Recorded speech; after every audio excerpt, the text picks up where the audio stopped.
Good Morning Business, le grand entretien. Le grand entretien ce matin avec Marc Rochet, président d'Aérogestion, cabinet de conseil en stratégie spécialisé dans l'aérien.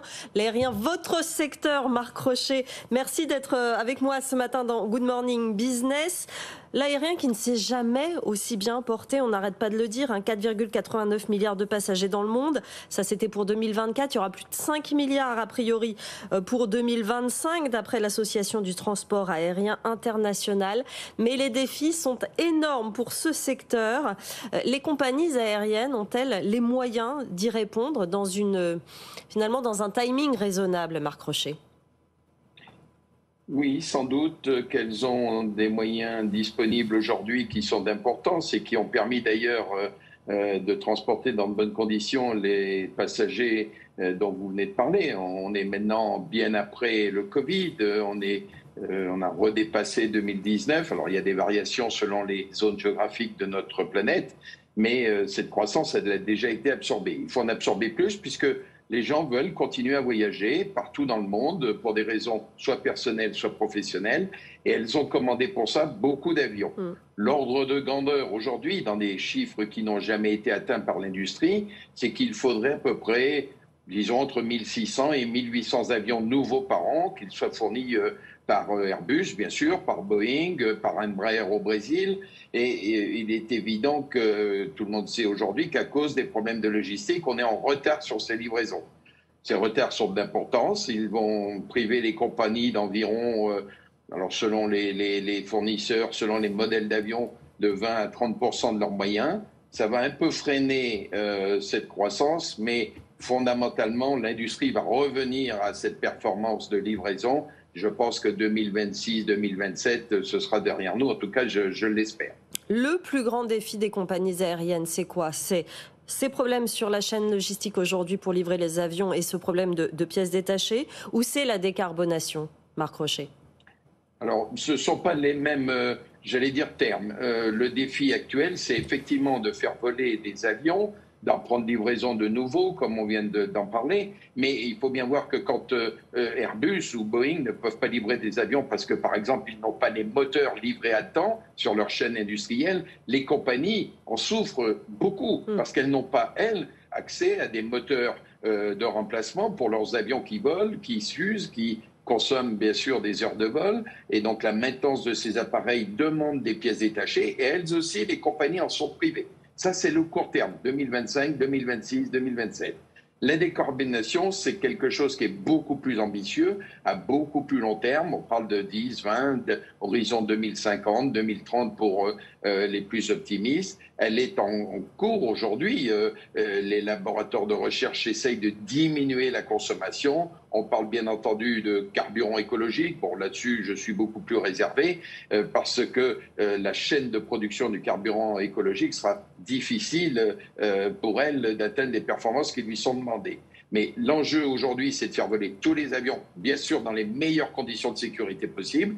Deuxième temps, 10 ans, 20 ans, 30 ans, consommer de moins en moins ou utiliser des carburants écologiques. À court terme, le renouvellement des avions, finalement, c'est ça le plus écologique pour les compagnies aériennes, parce que vous l'avez dit, l'avion vert, le carburant durable, ça va prendre des années, voire des décennies. Tout à fait. Quand on parle de livraison d'avions nouveaux, on parle par exemple tant du côté d'Airbus que du côté de Boeing, pour parler des deux principaux fabricants.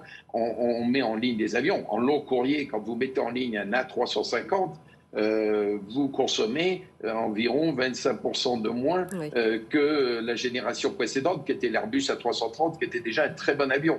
Donc cette mise en ligne d'avions nouveaux, elle sert à assurer la croissance, elle sert à assurer bien entendu une moindre consommation par siège, et elle cherche évidemment à faire bénéficier les clients de toutes les améliorations qu'il y a dans ces avions nouveaux. Ces clients doivent-ils participer davantage à cette décarbonation, à cette transformation du secteur, via une taxe, via un compte carbone pour chaque individu, via le prix du billet finalement?